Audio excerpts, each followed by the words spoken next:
tegas. Iran membantah duduk semeja dengan Amerika Serikat lanjut berunding. Sikap Iran bertolak belakang dengan klaim Presiden Amerika Serikat Donald Trump soal negosiasi dengan Iran masih berjalan. Bahkan Trump mengancam Iran meminta adanya kesepakatan atau menyerah. Trump bahkan menyebut Selat Hormuz berpeluang besar dibuka dalam bahasan negosiasi. Well, you'll find out today or tomorrow. I mean, they're going to go quickly, one way or the other. It's not very complex.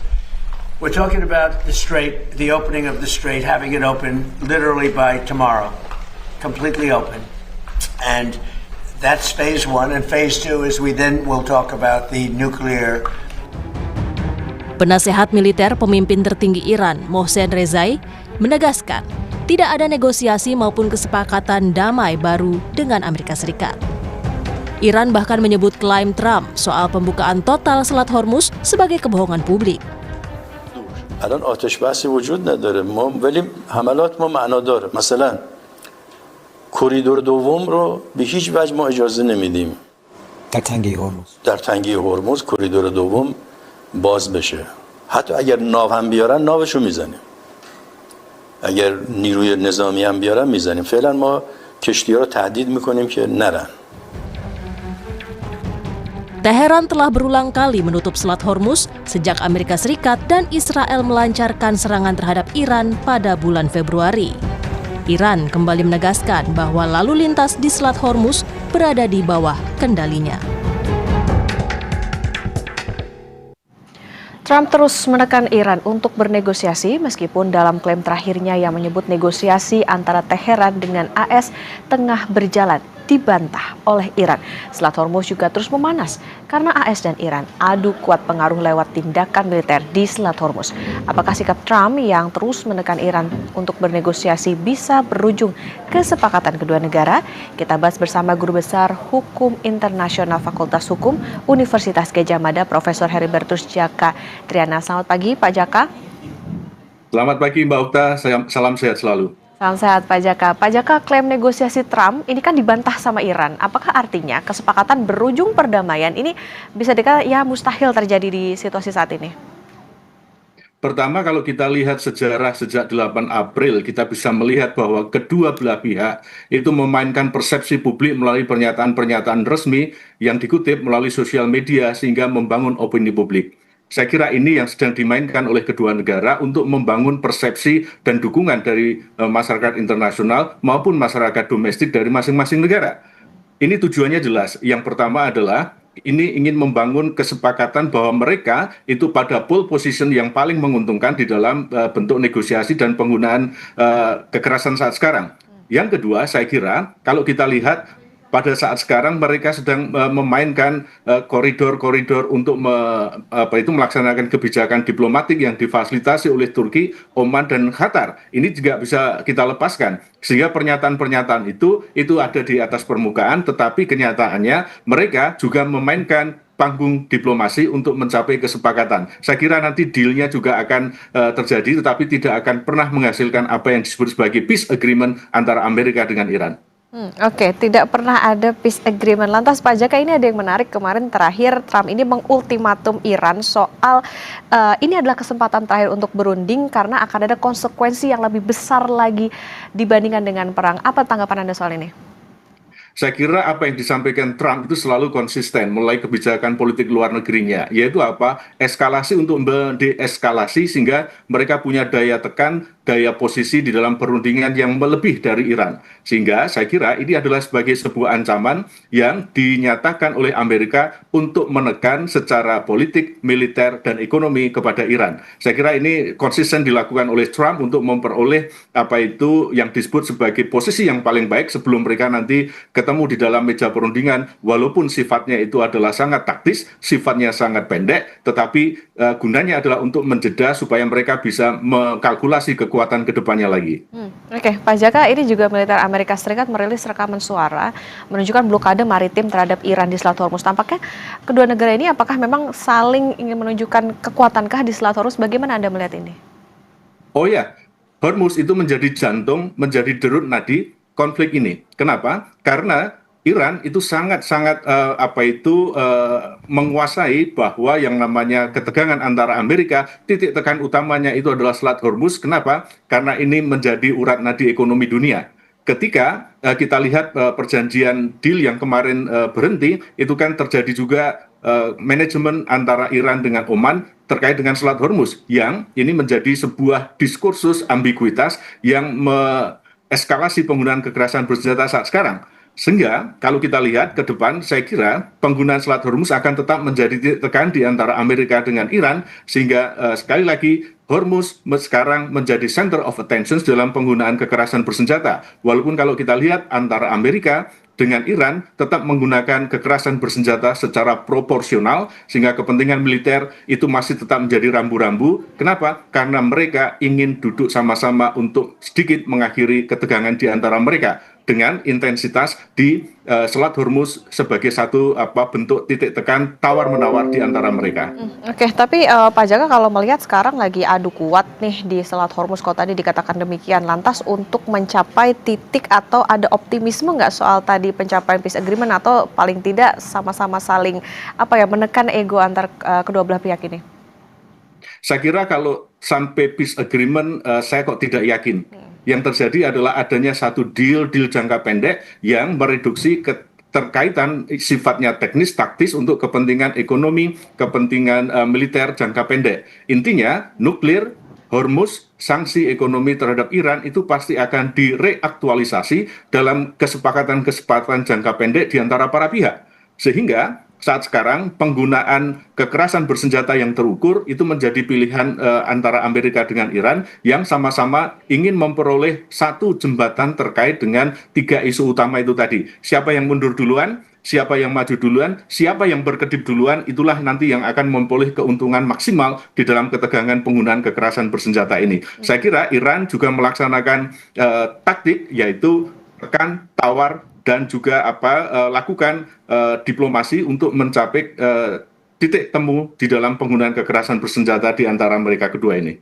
Oke, Pak Jaka, kalau melihat saat ini situasinya apa sih Pak yang membuat ya lagi-lagi semakin alot begitu, meskipun ini di sisi lain Amerika Serikat selalu mengklaim bahwa terjadi negosiasi, terjadi mediasi dan lain sebagainya terhadap Iran? Yang pertama adalah terkait dengan ketidakpercayaan di antara kedua belah pihak. Sejak awal ini kan dibangun atas dasar ketidakpercayaan. Kalau kita lihat sejarah antara Amerika dengan Iran, ketika kita melihat pelaksanaan JCPOA 2015, 2018 Amerika keluar dari JCPOA, itu kan menjadi sebuah sinyal bahwa di antara kedua negara ada ketidakpercayaan. Satu. Lalu yang kedua, kalau kita lihat, terkait dengan penggunaan nuklir ini kan juga menjadi sebuah diskursus yang tidak selesai di level bilateral, di level multilateral. Pertimbangan terkait dengan hak kedaulatan negara penggunaan nuklir untuk damai, lalu batas pengayaan uranium sampai level 60% kan juga menjadi sebuah ambiguitas di dalam penggunaan kebijakan politik luar negeri masing-masing negara. Yang ketiga, saya kira saat sekarang proksi di antara masing-masing negara juga semakin menguat, di mana ini membebani sektor ekonomi, sektor suplai alutsista militer itu juga semakin berat bagi kedua negara. Sehingga dari sisi ekonomi ini juga sama-sama terjepit. Kalau kita lihat Iran sekarang dompetnya juga sudah kosong, Amerika sudah mengeluarkan sekitar 530 triliun, ya, sehingga beban ini saya kira semakin menjadi hal yang sangat menekan di antara kedua negara, sehingga endingnya nanti adalah terjadi satu kesepakatan less to less appraisal di antara kedua negara untuk menghentikan pertikaian ini sehingga bisa terjeda kembali. Oke, Pak Jaka, tadi kalau misalnya dikatakan ada rasa ketidakpercayaan antar kedua belah pihak, yang juga menarikkan soal bagaimana klaim adanya negosiasi tapi Trump ini tidak memberikan tenggat waktu. Apa yang bisa terjadi atau dampaknya apa karena tidak ada tenggat waktunya ini? Saya kira ini mengindikasikan bahwa Amerika siap untuk menggunakan opsi-opsi, pertama militer, lalu yang kedua adalah tekanan internasional di level PBB misalnya, di level IAEA misalnya, dan juga di level regional. Saya kira opsi-opsi ini juga terkonfirmasi oleh CENTCOM ketika kemarin menyiarkan perencanaan terkait dengan opsi-opsi non-militer, karena mereka yakin bahwa opsi militer pasti akan ditanggapi Iran secara keras juga, sehingga alternatif-alternatif inilah yang sekarang sedang dilakukan kajian secara ekstensif. bahwa penggunaan tekanan Amerika kepada Iran dengan cara yang lain itu sedang dirancang, sedang digunakan sekali lagi untuk bisa membawa pada pole position yang paling baik untuk mencapai deals-nya. Oke, dengan adanya klaim tidak ada negosiasi dan sebagainya, apakah ini seperti apa? Iran menunjukkan bahwa posisinya lebih dari Amerika Serikat atau seperti apa, Pak Jaka?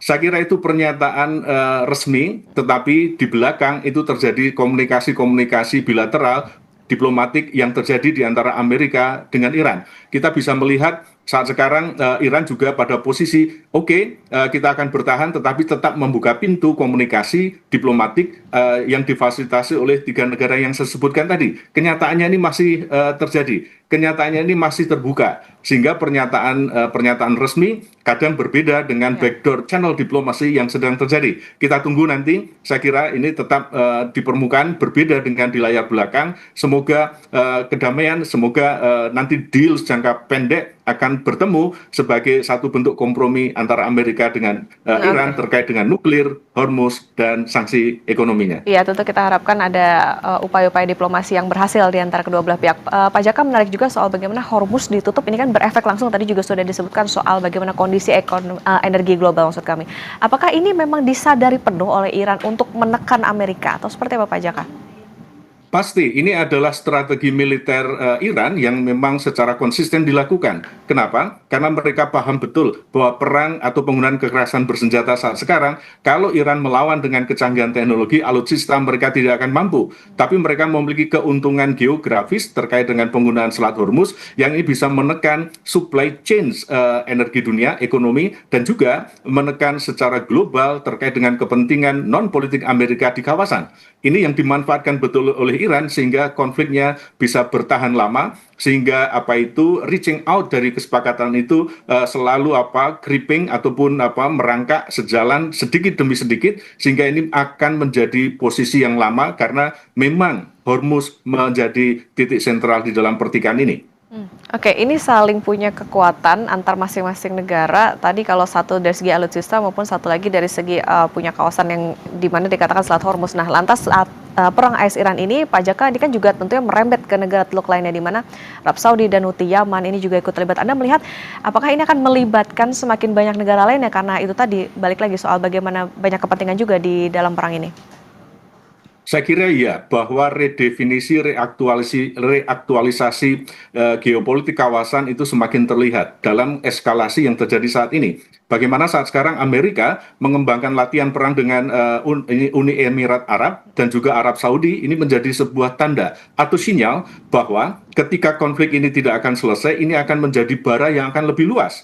Sinyal ini juga memberikan satu indikasi bahwa ketika kita melihat proksi-proksi di antara negara, misalnya Iran dengan Hizbullah di Lebanon, Houthi di Yaman dan lain sebagainya, ini juga mengirimkan sinyal bahwa ketika kepentingan politik di antara kedua belah pihak ini tidak selesai, maka mereka punya daya sumbu untuk menyulut ketegangan-ketegangan di kawasan yang pasti akan menjadi sebuah reaktualisasi dari kepentingan geopolitik kawasan. Yang kalau kita lihat unilateralisme Amerika saat sekarang menjadi ujung tanduk terkait dengan kekuasaannya. Bagaimana saat sekarang kondisi-kondisi ini menjadi sebuah pelajaran berharga buat kita terkait dengan hukum dan juga hubungan internasional ke depannya. Oke, Pak Jaka, sedikit juga kita mundur sedikit soal bagaimana dampak energi itu tadi, apa yang tentunya perlu diwaspadai termasuk juga kita di Indonesia soal bagaimana dampak energi yang dikhawatirkan terjadi karena adanya masih ada ketegangan antara Iran dan juga Amerika Serikat ini. Pertama, harus dilakukan yang namanya diversifikasi produsen, supplier terkait dengan ketahanan energi nasional Indonesia. Produsen-produsen minyak, gas yang ada di wilayah-wilayah non-teluk perlu dikomunikasikan. Saya kira 3 bulan yang lalu Presiden Prabowo pergi ke Rusia, pergi ke negara-negara lain, ini menjadi sebuah indikasi bahwa langkah untuk alternatif supplier energi itu terjadi. Lalu yang kedua, saya kira bagaimana sekarang kita bisa meredefinisikan kemampuan ketahanan energi nasional perlu dibangun terkait dengan ketahanan bagaimana cara untuk memproduksi minyak kita sehingga tidak tergantung dari ekspor. Saya kira pembangunan kilang lalu juga pemanfaatan alternatif energi itu juga perlu digalakkan. Lesson learned dari konflik yang terjadi di Iran adalah itu. Bagaimana kita harus siap untuk bisa melakukan diversifikasi dan juga pemanfaatan energi-energi energi alternatif di nasional negara kita. Karena apa? Perang di Iran dengan Amerika membawa dampak baik langsung maupun tidak langsung yang mau tidak mau harus kita antisipasi ke depannya. Oke, ini perlu diperhatikan bagaimana Hormuz kembali memanas. Kita harapkan ada upaya-upaya diplomasi ataupun negosiasi. Kalau tadi Pak Jaka bilang di balik layar ini bisa menghasilkan keputusan yang baik. Terima kasih Guru Besar Hukum Internasional Fakultas Hukum Universitas Gadjah Mada, Heribertus Jaka Triana sudah bersama di Sapa Indonesia Pagi. Sehat selalu Pak Jaka. Sehat selalu, Mbak Uta. Saudara, meski operasi SAR kebakaran KM Mutiara Sentosa II telah dihentikan, sejumlah